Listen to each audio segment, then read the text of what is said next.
नमस्कार दोस्तों, मैं नॉलेज ब्लॉग कोचिंग के ऑफिशियल यूट्यूब चैनल पर आपका बहुत बहुत स्वागत करता हूं। तो दोस्तों, जैसा कि हमने पिछले वीडियोज में रक्त परिसंचरण तंत्र टॉपिक से रिलेटेड कुछ चीज़ों को समझने का प्रयास किया और आज हम उसी टॉपिक के सेकेंड पार्ट पर चर्चा करते हैं। तो देखिए, परिसंचरण तंत्र के अवयव ये हमने पिछले वीडियोज में जाना था। तो उसका पहला अवयव हृदय। जैसे कि हमने हृदय के बारे में काफ़ी कुछ सीख लिया पिछले वीडियोज में, और अब उसी का सेकेंड अवयव रक्त वाहिनियाँ, अर्थात परिसंचरण तंत्र का ब्लड सर्कुलेटरी सिस्टम का जो हमारा सेकेंड अवयव है उसे हम रक्त वाहिनियों के नाम से जानते हैं। और यहाँ पर मैं रक्त वाहिनियों से संबंधित थोड़ा सा संक्षिप्त में चर्चा करूंगा।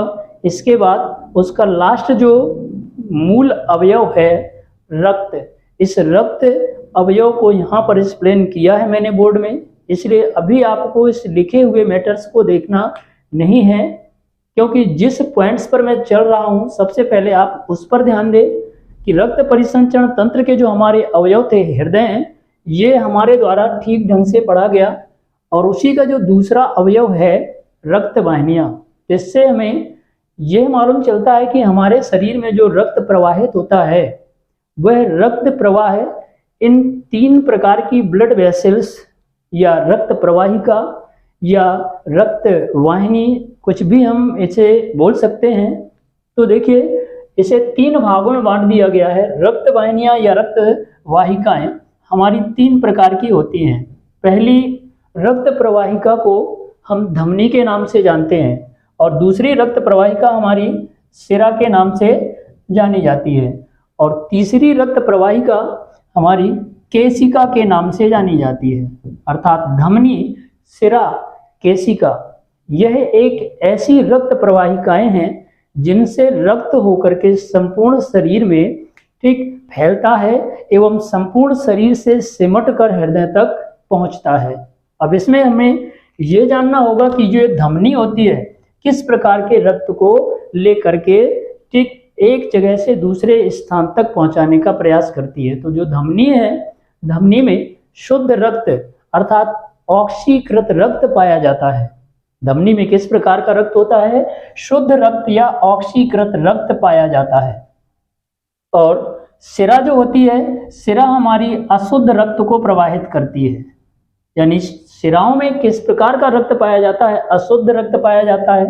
धमनी में किस प्रकार का रक्त पाया जाता है? शुद्ध रक्त पाया जाता है। या हम ऐसा भी बोल सकते हैं इसको कि ऑक्सीजनेटेड रक्त। ठीक, ऑक्सीकृत रक्त पाया जाता है धमनियों में, अनॉक्सीकृत रक्त पाया जाता है ठीक सिराओं में। और ये जो केशिका होती है, केशिका हमारी सबसे छोटी रक्त प्रवाहिका के नाम से जानी जाती है।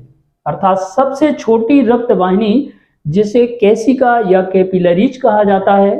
यह कैपिलरीज एक ऐसी रचना होती है जो धमनी और सिरा इन दोनों के बीच में मध्यस्थता का कार्य करती है। अर्थात इधर से ये हमारी जो कैपिलरीज है आती है और कैपिलरीज एक प्रकार से यहाँ पर जाल जैसा फैला लेती है चारों तरफ, और इस जाल रूपी रचना के अंदर हमारे ऊतक एवं कोशिकाएं, भिन्न प्रकार के ऊतक तथा कोशिकाएं स्थित होती हैं। ठीक है, अब ये जो हमारी धमनी है और ये सिरा है, इस पर ध्यान दीजिएगा। ये ग्रीन कलर से मैंने इसे क्यों किया है? क्योंकि ये सिरा है, इसे हम सिरा कहते हैं, और ये हमारी क्या है? धमनी है जो शुद्ध रक्त को प्रवाहित करती है। और ये जो बीच की प्रवाहिका है इसे बोलते हैं केशिका। केशिका एक ऐसी रक्त प्रवाहिका होती है जो कोशिकाओं तथा ऊतकों तक भोज्य पदार्थों को पहुंचाने तथा कोशिकाओं एवं ऊतकों के चारों ओर उत्पन्न CO2 को, उत्पन्न कार्बन डाइऑक्साइड को सिरा तक पहुंचाने का कार्य करती है। और ये जो हमारी केशिका है ये धमनी से रक्त लेकर के रक्त में घुलित पोषक पदार्थों को कोशिकाओं तथा ऊतकों तक पहुंचाने का कार्य करती है। इसलिए केशिका को हम एक ऐसी ब्लड वेसल्स या ऐसी रक्त प्रवाहिका कहते हैं जो धमनी एवं सिरा दोनों के बीच संवाहिका का कार्य करती है, अर्थात ऊतकों तक भोज्य पदार्थों को पहुंचाना तथा ऊतकों के चारों तरफ उत्पन्न कार्बन डाइऑक्साइड को सिरा तक पहुंचाने का कार्य करती है। तो दोस्तों, ये हमारा जो परिसंचरण तंत्र का अवयव था सेकंड, रक्त वाहिनियां, ये मैंने संक्षिप्त में बताने का प्रयास किया। और अगर देखा जाता है कि धमनी की कुछ विशेषताएं और क्या होती हैं, तो धमनी हमारे शरीर में पाई जाने वाली ऐसी रक्त प्रवाहिका है जो गहराई पर स्थित होती है। धमनी हमारे शरीर में पाई जाने वाली ऐसी रक्त प्रवाहिका है जिसमें किसी प्रकार का बाल्ब या कपाट नहीं पाया जाता है। इसी प्रकार सिरा से संबंधित कुछ तत्व होते हैं कि सिराएं हमारे शरीर में कम गहराई पर स्थित होती हैं, अर्थात इनमें कपाट एवं बाल्ब नामक रचना पाई जाती है। ठीक, तो दोस्तों अब देखिएगा, ये तो थी छोटी सी हमारी धमनी सिरा केशिका जो अपनी बॉडी में रक्त को एक स्थान से दूसरे स्थान तक संवाहित करने का कार्य करती हैं। और अब हम आते हैं इसके मूल घटक रक्त पर। तो रक्त से हमारा सबसे पहला ये प्रश्न बनता है कि रक्त क्या है, ये है क्या, अर्थात प्रत्येक जीव जंतुओं के शरीर में पाया जाने वाला वह विशिष्ट तरल, अर्थात वह विशिष्ट तरल संयोजी ऊतक जो एक क्षारीय प्रवृत्ति का होता है, अर्थात जो एक प्राकृतिक कोलाइड प्रवृत्ति का होता है, जिसे रक्त या ब्लड कहा जाता है। यह रक्त हमारे शरीर में इन धमनी सिरा केशिकाओं के माध्यम से प्रवाहित होकर प्रत्येक कोशिका तथा ऊतक तक भोज्य पदार्थों को पहुंचाने का कार्य करता है, जिससे हमारी कोशिकाएं क्रियाशील रहती हैं और हम उन्हीं कोशिकाओं की क्रियाशीलता के आधार पर हम भी कार्य कुशलता की ओर गति प्रदान करते हैं। तो देखिएगा, इसमें सबसे पहला हमारा प्रश्न यही बना है कि रक्त क्या है। तो ये प्रश्न हमारा कहता है कि रक्त एक तरल संयोजी ऊतक है, रक्त एक क्षारीय विलयन है, रक्त एक प्राकृतिक कोलाइड है। तो दोस्तों, यहाँ पर ये जो कोलाइड शब्द आया है, क्षारीय शब्द आया है, ठीक, और ये तरल संयोजी ऊतक शब्द आया है। इन शब्दों को हम अगर संक्षिप्त में जाने तो देखिए, ये एक प्रकार का लिक्विड है, तरल है, जो कनेप्टिव टिश्यू से मिलकर के बना हुआ है। इसमें अगर देखा जाता है तो कौन सी मूल विशेषता अर्थात कौन सा गुण पाया जाता है, तो क्षारीय क्यों कहा गया है, क्योंकि हमारे सोरेनसन साहब का नाम आप लोगों ने सुना होगा। सोरेनसन साहब ने पीएच स्केल का निर्माण किया था और उस समय उन्होंने यह बतलाया था कि हमारी जो पीएच स्केल है वह 0 से लेकर के, ठीक, 0 से लेकर 14 अंकों तक निर्धारित होती है।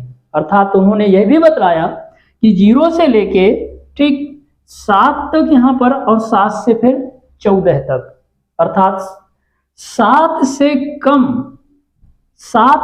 कम जिस विलयन का पीएच मान होता है उसे अम्लीय माध्यम कहा जाता है, और 7 से अधिक जिस विलयन का पीएच मान होता है उसे क्षारीय विलयन कहा जाता है, और जिसका 7 ही पीएच होता है उसे हम उदासीन विलयन कहते हैं। तो देखिए, ना तो हमारा रक्त अम्लीय माध्यम में है, ना हमारा रक्त, ठीक, उदासीन माध्यम में है, तो रक्त हमारा किस माध्यम में होगा, क्षारीय माध्यम में। क्यों होगा, क्योंकि रक्त का पीएच मान 7.4 होता है। ये आपको यहाँ पर दिख रहा होगा कि हमारा जो ये तरल संयोजी ऊतक या क्षारीय विलयन या जो कोलाइड है, इसका पीएच स्केल पर, ठीक, मान देखा गया तो 7.4 आया। अर्थात यह जो प्रश्न यहाँ पर बनता है, कई प्रतियोगी परीक्षाओं में पूछा जा चुका है कि रक्त का पीएच मान कितना होता है, तो हमारा उत्तर क्या होगा, 7.4 होगा।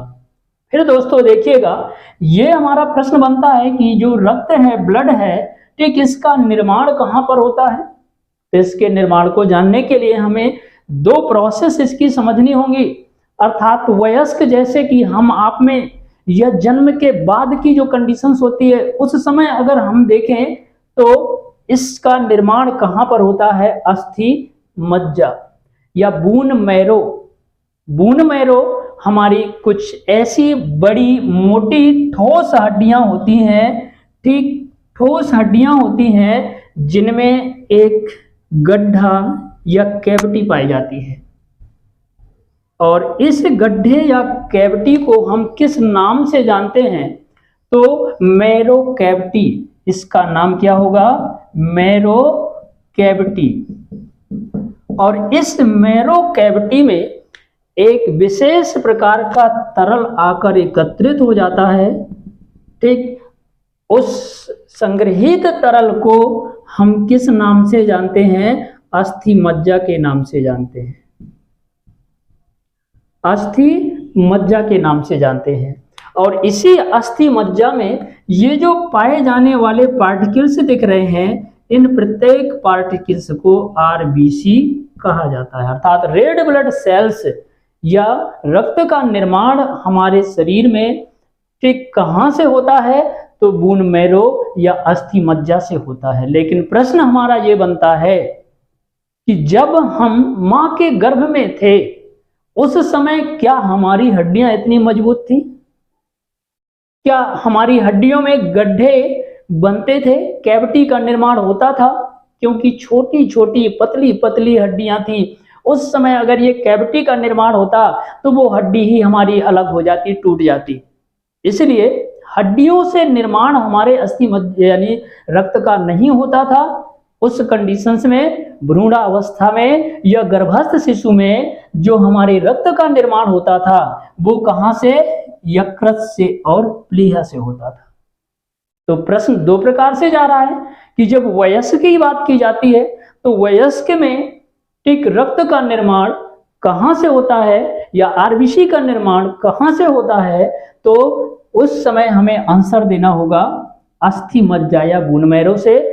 लेकिन जब जन्म के पूर्व की बात कही जाती है, गर्भस्थ शिशु की बात कही जाती है, तो रक्त का निर्माण यकृत जो हमारे शरीर की सबसे बड़ी बहिस्रावी ग्रंथि के नाम से जानी जाती है, इसी ग्रंथि से ठीक इसी ग्रंथि से रक्त का निर्माण कब, गर्भस्थ शिशु में ठीक या जन्म पूर्व अवस्था में होता था। और अमाशय या एब्डोमिनल जो कैविटी हमारी होती है, उदर गुहा होती है, उदर गुहा के ऊपरी भाग पर एक विशिष्ट रचना पाई जाती है जिसे हम प्लीहा कहते हैं।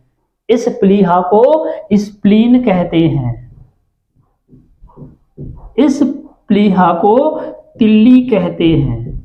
इस प्लीहा, स्प्लीन या तिल्ली नामक रचना से ठीक कब हमारे रक्त का निर्माण होता था, जन्म के पहले। लेकिन जन्म के बाद हमारे रक्त का निर्माण अस्थि मज्जा से होने लगा। अब देखिएगा, अब हम चलते हैं थोड़ा सा और इसके आगे की ओर कि रक्त का हमारे द्वारा किया जाने वाला अध्ययन, अर्थात रक्त के बारे में मान लीजिए हमारे द्वारा कुछ विशिष्ट कार्य किया गया या उसका अध्ययन किया गया, तो रक्त के अध्ययन को हम किस नाम से जानते हैं, से हेमेटोलॉजी या सेरोलॉजी। रक्त का अध्ययन हेमेटोलॉजी या सेरोलॉजी के नाम से जाना जाता है, ठीक है ना। अब देखिएगा यहाँ पर ये रक्त दाब से संबंधित एक पॉइंट्स लिखा हुआ है कि हमारा रक्त जो होता है उसका प्रेशर, उसका दाब, यानी हृदय से जब हमारा ये रक्त चलता है तो किस प्रेशर से चलता है, उसका दबाव क्या होता है। तो रक्त का जो दाब होता है, रक्त का जो चाप होता है, या इसी को हम बीपी या ब्लड प्रेशर कहते हैं। तो ब्लड प्रेशर का मान हमारा 120/80, और 120/80 के सामने आपको ये यूनिट दिख रही होगी mmHg, अर्थात मैनोमीट्रिक मरकरी। ये जो Hg शब्द लिखा हुआ है ये स्तंभ है, पारे का स्तंभ था, इसलिए हमें उसे Hg ही बोलना पड़ता है। अर्थात जो mm लिखा है तो mm ये उसकी इकाई है। जैसे कि हम किसी कपड़े को नापते हैं तो उसको नापने के लिए हमें मीटर की आवश्यकता होती है, वैसे ही जब हम इसके दाब या प्रेशर को, रक्त के दाब या प्रेशर को मापते हैं तो इसे मापने के लिए हमें एक यूनिट या इकाई की आवश्यकता होती है, जिसे हम mmHg के नाम से जानते हैं। अर्थात ये mmHg रक्त दाब को मापने की इकाई कहलाती है, जिसे मैनोमीट्रिक मरकरी के नाम से जाना जाता है। अब देखिएगा यहां पर रक्त के बारे में एक पॉइंट्स ये दिया हुआ है कि हमारे शरीर के कुल भार का लगभग 7 या 8% जो भाग होता है वो क्या होता है, ब्लड होता है। हमारे शरीर के कुल भार का लगभग जो 7 या 8% भाग होता है वह रक्त होता है। ये प्रश्न एसएससी में कई बार पूछा जा चुका है और दोनों प्रकार से पूछा जा चुका है। एक बार 7 आया था इसका ऑप्शन में और एक बार 8 ऑप्शन में दिया हुआ था, इसलिए हम 7 होगा या 8 होगा तो इन दोनों में से एक वैल्यू आपको वहां पर मिलेगी। ठीक, अतः याद रखना होगा हमें कि हमारे संपूर्ण शरीर के कुल भार का जो 7% भाग होता है वह रक्त कहलाता है, या जो 8% भाग होता है वह रक्त कहलाता है। ठीक है, अब देखिएगा इस रक्त को हमने कितने भागों में बांट दिया, आप देख पा रहे होंगे बोर्ड में। ये जो ब्लड है, रक्त है, ठीक, इस रक्त को हमने यहां पर 2 भागों में बांट दिया। रक्त के ये भाग हैं, ध्यान दीजिएगा, हम इसे क्या कहेंगे, भाग कहेंगे या पार्ट कहेंगे। रक्त को हमने 2 पार्ट्स में डिवाइड कर दिया या 2 भागों में बांट दिया। उनमें से दोनों भागों के नाम क्या हैं, एक का नाम है प्लाज्मा और दूसरे का नाम है रक्त कणिकाएं। ठीक, इस तरल संयोजी ऊतक या क्षारीय विलयन या इस कोलाइड को हमने मुख्य रूप से 2 भागों में बांट दिया, पहले को प्लाज्मा और दूसरे को रक्त कणिकाएं कहा। अर्थात अब एक खंड के पीछे चलते हैं कि प्लाज्मा, तो ये प्लाज्मा क्या है, हमारे इस रक्त में पाया जाने वाला एक संघटक जिसे प्लाज्मा कहते हैं, ये प्लाज्मा है क्या, अर्थात ये कितने प्रतिशत भाग होता है हमारे रक्त का, और ये जो रक्त कणिकाएं हैं यह कितने प्रतिशत भाग होती हैं हमारे रक्त का। तो देखिएगा, ध्यान देना है इस शब्द की ओर जो बोर्ड में आपको दिखाई दे रहा है। ठीक, इसमें नो डाउट, नो कंफ्यूजन। अगर कहीं किसी को कोई प्रॉब्लम्स भी जाती है तो मैं अभी ये जो टॉपिक्स हमारे पार्ट वाइज पार्ट चल रहे हैं, इसके बाद में एक ब्लड सर्कुलेटरी सिस्टम या जो हमारा रक्त परिसंचरण तंत्र है इसका एक समेकित वीडियो लेकर के भी उपस्थित होऊंगा आप सब लोगों के सामने। उसमें शुरू से लेकर लास्ट तक जितना भी इस टॉपिक का सारांश होगा वो प्रस्तुत करने का प्रयास करूंगा। लेकिन अभी सेकंड वीडियोज जो आपके द्वारा देखा जा रहा है, ठीक, अगर पहला वीडियो नहीं देखा हो तो प्लीज सो गाइस सभी लोग इसे लाइक करिएगा, शेयर करिएगा। ठीक, अर्थात उसमें जो हमारा डिस्क्रिप्शन बॉक्स दिया रहता है उस डिस्क्रिप्शन बॉक्स में जा करके देखिएगा तो पिछला वीडियो आप लोगों को देखने को मिल जाएगा। जब पिछला वीडियो देखेंगे तब आपको सेकेंड वीडियो ठीक ढंग से समझ में आ जाएगा। और इसके करें, कमेंट करें, बेल आइकन प्रेस करें। तो देखिएगा आगे इसके चलते हैं। रक्त यानी ब्लड के संघटक के बारे में मैंने अभी बात की थी आप लोगों से। इसके मूलतः 2 संघटक होते हैं। पहला संघटक प्लाज्मा, दूसरा संघटक रक्त कणिकाएं। ठीक, अर्थात हमारे इस रक्त में या तरल संयोजी ऊतक में या क्षारीय विलयन में या एक प्राकृतिक कोलाइड्स में, ठीक, ये प्लाज्मा 55% भाग और रक्त कणिकाएं 45% भाग। ठीक, अतः हमारा जो रक्त होता है इसमें मूलतः 55% प्लाज्मा भाग पाया जाता है तथा 45% रक्त कणिकाओं का भाग पाया जाता है। इसमें रक्त प्लाज्मा की अगर हम बात करते हैं तो जो रक्त प्लाज्मा होता है यह एक प्रकार का तरल पदार्थ कहलाता है जो पीले रंग का होता है।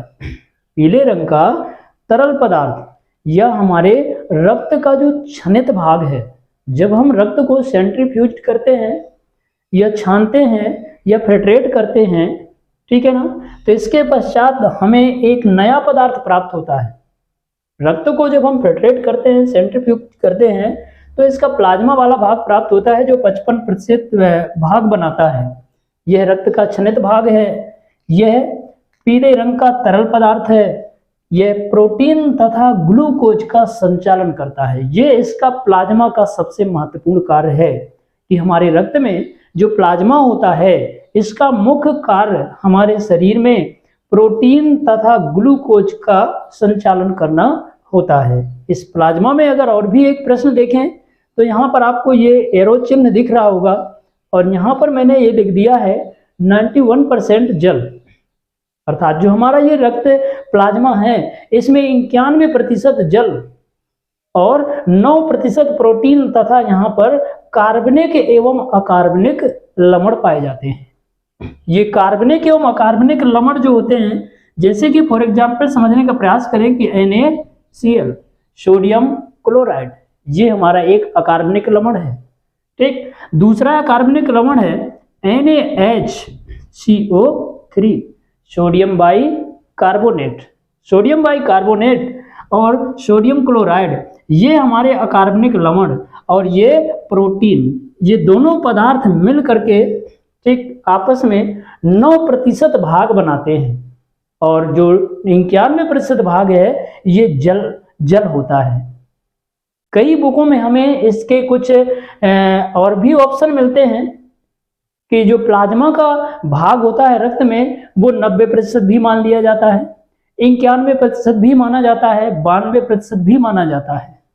ठीक है, लेकिन हमारा जो एवरेज है, ठीक बिल्कुल सही मामले पर जो हमारा प्रतिशत निकल कर आता है वो 91% जल और 9% प्रोटीन तथा ठीक कार्बनिक एवं अकार्बनिक लवण आपस में मिल करके इस पीले रंग के तरल पदार्थ का निर्माण करते हैं जो रक्त के 55% भाग के नाम से जाना जाता है। इसमें भिन्न भिन्न प्रकार की प्रोटीन्स, जैसे कि आपने एक शब्द सुना होगा एग, अंडा, और जो एग होता है तो एग में आप देखेंगे इस तरह से ये एग है और एग में एक भाग हमारा यहाँ पर पाया जाता है जो गोलाकार होता है और बाकी का भाग जो होता है हमारा ठीक ये सफेद रंग का होता है। तो ये जो सफेद वाला भाग होता है, इस सफेद वाले भाग में एक प्रोटीन्स होती है और एक इस गोल वाले भाग में या सर्किल जो भाग होता है जिसे हम किस नाम से जानते हैं, ठीक, तो यहाँ पर पाई जाने वाली जो प्रोटीन होती है उसे ग्लोब्यूलिन प्रोटीन बोलते हैं। ग्लोब्यूलिन प्रोटीन, ग्लोब्यूलिन प्रोटीन अर्थात इस गोलाकार वाले भाग में गा से गोलाकार भाग और गा से ग्लोब्यूलिन। अगर ठीक ढंग से हमें याद रखना है इसको, क्योंकि एग्जाम पर जब हम परीक्षा हाल में कंप्यूटर्स के सामने बैठे होते हैं उस समय हमें उतना ज़्यादा ठीक विस्तार याद नहीं आ पाता है, इसलिए कुछ चीज़ें हमें शॉर्ट में तत्काल में वहां पर वो शब्द निकलना चाहिए। उस शब्द को निकालने के लिए हम एक छोटा सा आई कोड यहाँ पर बना देते हैं कि गाफोर गोलाकार और गाफोर ग्लोब्यूलिन। ये याद रहेगा आप लोगों को कि अंडे का जो गोलाकार भाग होता है उस गोलाकार वाले भाग में ग्लोब्यूलिन नामक प्रोटीन पाई जाती है और दूसरी प्रोटीन का नाम होगा एल्ब्यूमिन प्रोटीन। दूसरी प्रोटीन जो होगी सफेद वाले भाग में उसे एल्ब्यूमिन प्रोटीन कहते हैं। एल्ब्यूमिन प्रोटीन अर्थात जो एल्ब्यूमिन प्रोटीन है ये सफेद वाले भाग में और ग्लोब्यूलिन प्रोटीन जो होती है ये गोलाकार वाले भाग में, जिसे हम योल्क कहते हैं। ठीक है, अब देखिएगा ये जो दोनों प्रोटीन हमारे यहाँ अंडे पे पाई गई हैं, यही दोनों प्रोटीन इस प्लाज्मा में भी पाई जाती हैं। प्रश्न बनता है कि रक्त प्लाज्मा में पाई जाने वाली प्रोटीन है तो रक्त प्लाज्मा में पाई जाने वाली दो प्रोटीन्स तो हमें इधर से याद रखना है, ग्लोब्यूलिन और एल्ब्यूलिन, और तीसरी प्रोटीन हमें ये याद रखना है फाइब्रिनोजन। अर्थात फाइब्रिनोजन प्रोटीन्स भी हमारी होती है जो रक्त प्लाज्मा में पाई जाती है। इसके पश्चात जब हम रक्त से प्लाज्मा बनाया और प्लाज्मा से हम सीरम को प्राप्त करते हैं, तो सीरम एक ऐसा रंगहीन तरल पदार्थ होता है जिसमें किसी भी प्रकार की ब्लड सेल्स नहीं पाई जाती हैं। अर्थात सीरम में हमारी जो रक्त कोशिकाएं होती हैं, ब्लड सेल्स होती हैं, ये अनुपस्थित होती हैं। ठीक, अर्थात इस सीरम में ना ही हमारा थक्का जमाने वाले कारक पाए जाते हैं, अर्थात जिसमें एंटीकोगुलेंट्स पदार्थ होते हैं वो अनुपस्थित होते हैं। ठीक है, थक्काकरण करने वाले पदार्थों का इस सीरम में अभाव होता है। सीरम है क्या?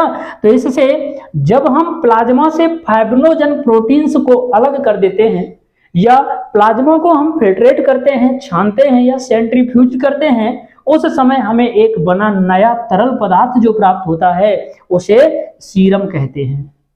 ठीक है, अब देखिएगा ये जो सीरम हमारा 3 पॉइंट्स को लेकर के यहाँ पर उपस्थित हुआ है कि यह रंगहीन तरल पदार्थ है, इसमें रक्त कोशिकाएं अनुपस्थित होती हैं।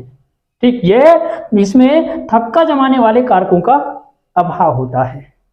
अब यहां से मिलता जुलता एक शब्द हमारा और हमें आपको क्या सभी को कुछ हद तक कंफ्यूज करने का काम करता है, जिसका नाम मैंने यहां पर शॉर्ट में लिख दिया है लसिका। तो ये लसिका क्या है?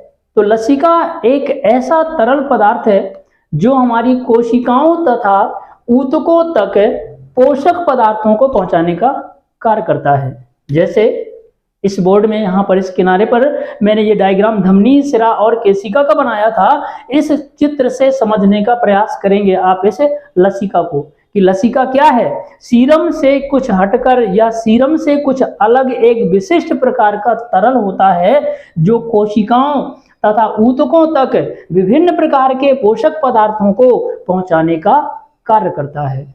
ठीक, रक्त के साथ ही ये सारी चीजें घुलित अवस्था में रहती हैं जो हमारे भोजन में पाए जाने वाले न्यूट्रिएंट्स को, ठीक, या हार्मोन्स को या प्रोटीन युक्त पदार्थों को, ठीक, शरीर के भिन्न भिन्न भागों तक पहुंचाने का कार्य करते हैं। अर्थात लसिका, यहाँ पर देखिएगा कि ये है धमनी और ये है सिरा और ये है केशिका। तो ये धमनियों की जो दीवार होती है, सिराओं की दीवार होती है, और ये धमनियों की जो दीवार होती है तथा केशिकाओं की जो दीवार होती है, इन दीवारों से स्रावित होने वाला एक चिपचिपा एवं तरल पदार्थ जो होता है, ठीक, जिसमें भिन्न भिन्न प्रकार के हमारे न्यूट्रिएंट्स घुलित रहते हैं, ठीक, उस पदार्थ को हम किस नाम से जानते हैं? लसिका के नाम से जानते हैं। तो देखिए लसिका में ब्लड सेल्स पाई जाती हैं, लेकिन इस सीरम में ब्लड सेल्स नहीं पाई जाती हैं। और लसिका में सबसे ज्यादा मात्रा में पाई जाने वाली जो ब्लड सेल्स होती है वो होती है WBC, क्योंकि ये हमारे शरीर में प्रतिरक्षा का काम करती है। ठीक, WBC अर्थात वो कौन सी WBC होगी? या तो मोनोसाइट्स होगी या तो लिम्फोसाइट्स होगी, क्योंकि हमारे शरीर में पाई जाने वाली जो मोनोसाइट्स होती है वो सबसे बड़ी WBC कहलाती है और जो लिम्फोसाइट्स होती है वो सबसे छोटी WBC कहलाती है। इसके बारे में मैं भी आपको आगे बतलाने वाला हूँ।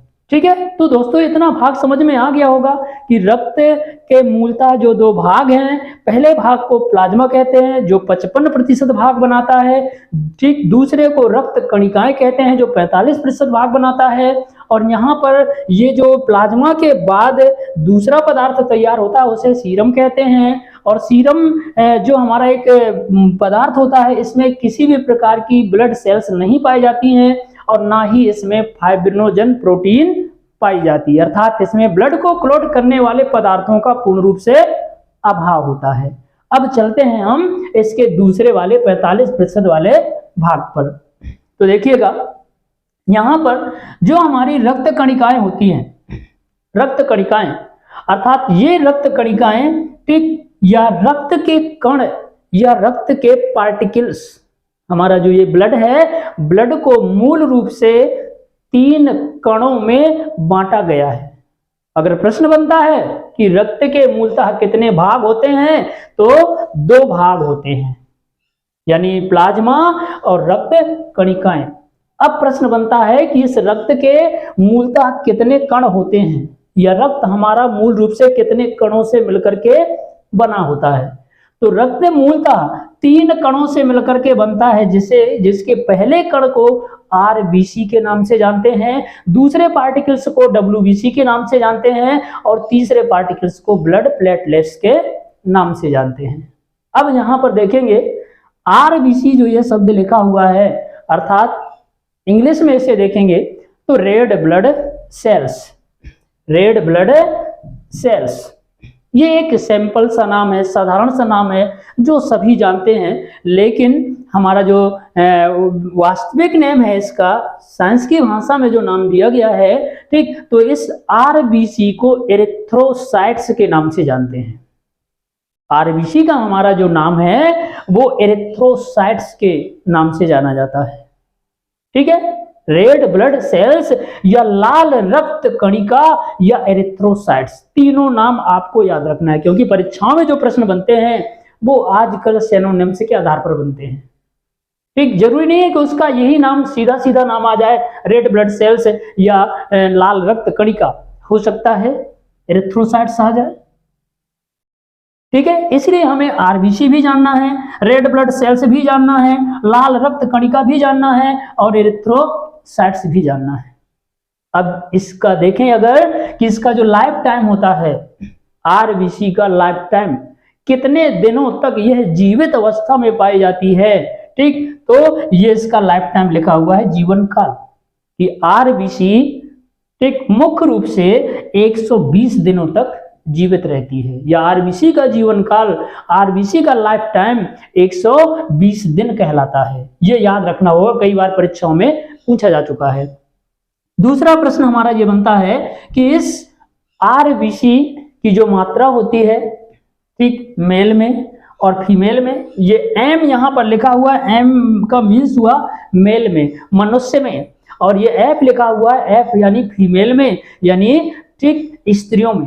तो पुरुषों में देखेंगे आप, जो हमारे पुरुषों का रक्त होता है, उनके रक्त में 50 से 55 लाख प्रति घन मिलीलीटर, ठीक, 1 घन मिलीलीटर रक्त में आरबीसी की जो संख्या होती है मनुष्य में, वो 50 से 55 लाख तक पाई जाती है।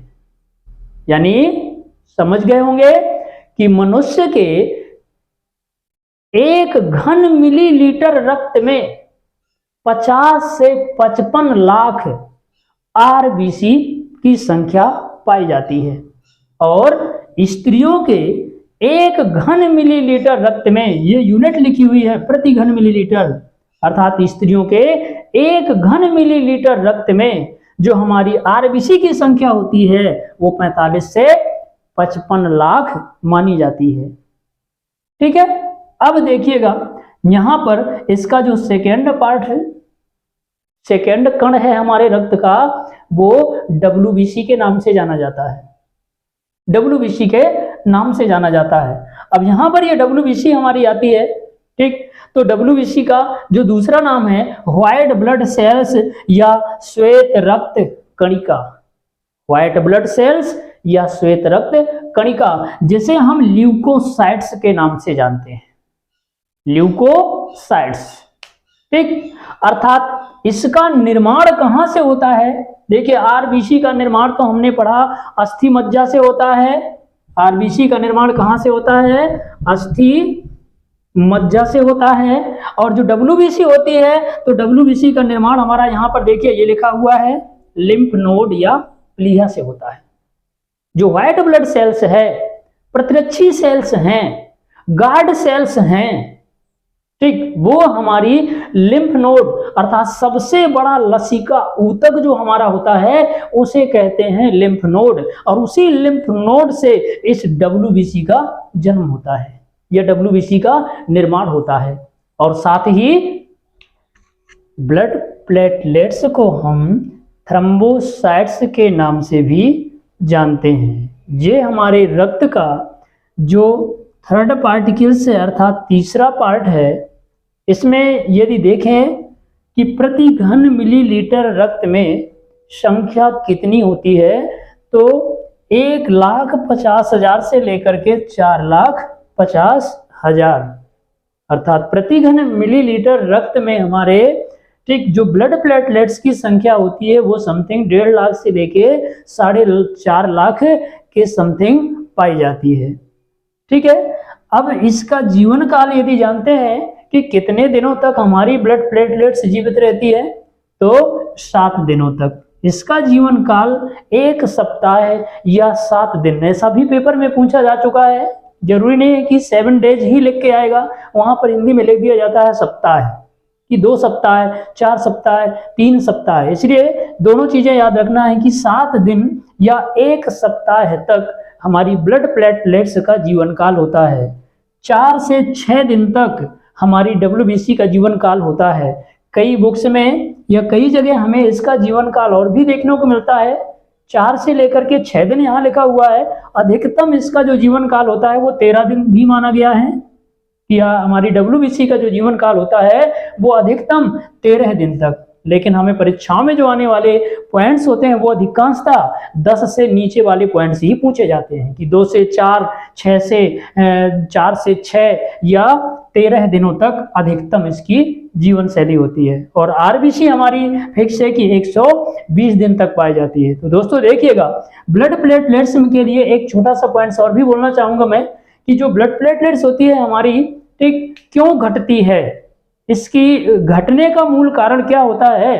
तो डिसीजेज कुछ जानते होंगे, जैसे कि डेंगू है, चिकनगुनिया है, मलेरिया है। इन रोगों से ग्रसित हो जाने पर हमारे रक्त में जो प्लेट्स की संख्या होती है वो घट जाती है। ठीक, इसलिए ये हमारी प्लेट्स की संख्या में वृद्धि हो सके, इसके लिए हमें स्वतः अपने कुछ उपचार, ठीक, देसी नुस्खे, ठीक, जो हमारे कई जगह देखने को इनके परिणाम मिले हैं, तो उनका उपयोग करने से हमारी प्लेटलेट्स में सुधार किया जा सकता है। जैसे फॉर एग्जाम्पल्स एलोवेरा, ठीक, गिलोय आप सभी जानते होंगे, कोरोना टाइम पर हमारे द्वारा सबसे ज्यादा इसका काढ़ा लिया गया था। ठीक, गिलोय का, जिसे गुरज कहते हैं, अर्थात एलोवेरा भी होता है। एलोवेरा अधिकांशतः आजकल घरों में, अपने छतों में गमले होते हैं, उन गमलों में लगाते हैं। बहुत ही सॉफ्ट प्लांट्स रहता है, बाहर से तो कांटे रहते हैं, लेकिन अंदर जब उसको देखेंगे तो मक्खन जैसा या दही जैसा थक्का उसमें देखने को मिलता है। तो गिलोय या एलोवेरा, धृत कुमारी, साथ ही इसमें जो पपीते के पत्ते का रस होता है, ये सबसे अच्छा, ठीक, हमारी प्लेट्स की संख्या को बढ़ाने के लिए माना जाता है। और गोट मिल्क को भी इसी में सम्मिलित किया गया है। तो कितने एग्जाम्पल्स याद रखना है, एलोवेरा, गिलोय, ठीक, और गोट मिल्क तथा पपीते के पत्ते का रस। और ज्यादा से ज्यादा जितना हो सके आप सभी प्रकार के फलों का यूज करें, तो हमारी प्लेट्स कभी घट ही नहीं सकती, अर्थात हमारा इम्यून सिस्टम मजबूत रहेगा तो हम मजबूत रहेंगे। इम्यून सिस्टम मजबूत रहेगा तो हमें चारों तरफ से जो आने वाली समस्याएं हैं वो हमसे दूर भागेंगी, अतः हमारा स्वास्थ्य सही रहेगा। ठीक, तो देखिए, अब ये लास्ट में एक शब्द मैं और आप लोगों से बोलना चाह रहा हूं। यहाँ पर ये हमारे तीनों खंड कंप्लीट हो गए रक्त के, और ये आप यहाँ पर नजर डालेंगे बोर्ड में, तो यहाँ पर कुछ छोटे शब्दों में मैंने लिखा है पुरुष और स्त्री। एक प्रश्न बनता है कि जो पुरुष होते हैं उनमें हमारा जो रक्त है वो HB या हीमोग्लोबिन के नाम से जाना जाता है, कि कितने ग्राम, 1 डेसीलीटर रक्त में कितने ग्राम हीमोग्लोबिन पाया जाता है। तो 1 डेसीलीटर रक्त में हीमोग्लोबिन की जो मात्रा होती है वो 14 ग्राम होती है। अगर स्त्रियों में देखें तो स्त्रियों के 1 डेसीलीटर रक्त में 13 ग्राम हीमोग्लोबिन पाया जाता है। हीमोग्लोबिन से आप सभी परिचित होंगे कि हीमोग्लोबिन एक प्रकार की प्रोटीन है। हीमोग्लोबिन एक प्रकार की प्रोटीन है, वो भी कैसी प्रोटीन है, संयुग्मी प्रोटीन है। क्यों? क्योंकि यह 2 पदार्थों से मिलकर के बनी हुई है। पहला शब्द है हमारा हीम और दूसरा शब्द है ग्लोबिन। हीम का मीन्स हमारा ये एक वर्णक होता है जो हमारे रक्त को लाल रंग प्रदान करने की मुख्य भूमिका निभाता है। हीम के कारण ही, हीम पिगमेंट्स के कारण ही हमारे रक्त का रंग लाल होता है और इस ग्लोबिन प्रोटीन के कारण ही हमारे रक्त में मजबूती आती है। ठीक है, इसलिए एक साथ हम इसे जोड़ते हैं और जोड़ने से ही ये बन जाता है संयुग्मन। अतः इस वजह से हम हीमोग्लोबिन को एक संयुग्मी प्रोटीन के नाम से जानते हैं, जो हमारे रक्त के लाल होने का मूल कारण कहलाती है। तो गाइस देखिएगा, आपको अगर इसमें कहीं पर भी कोई किसी प्रकार की समस्याएं या कोई डाउट, ठीक है, या अच्छाइयां बुराइयां जो भी आपको समझ में आ रही हो तो आप कमेंट्स बॉक्स में दे सकते हैं। वैसे ठीक, मैं आशा करता हूं कि आप सभी को आज की ये क्लास या आज का ये जो वीडियो है वो समझ में आया होगा। तो कृपया वीडियो को लाइक करें, शेयर करें, सब्सक्राइब करें और साथ ही साथ पिछला वीडियो जरूर देखें, जिसकी लिंक नीचे टिक बॉक्स में दी गई है। Thank you almost.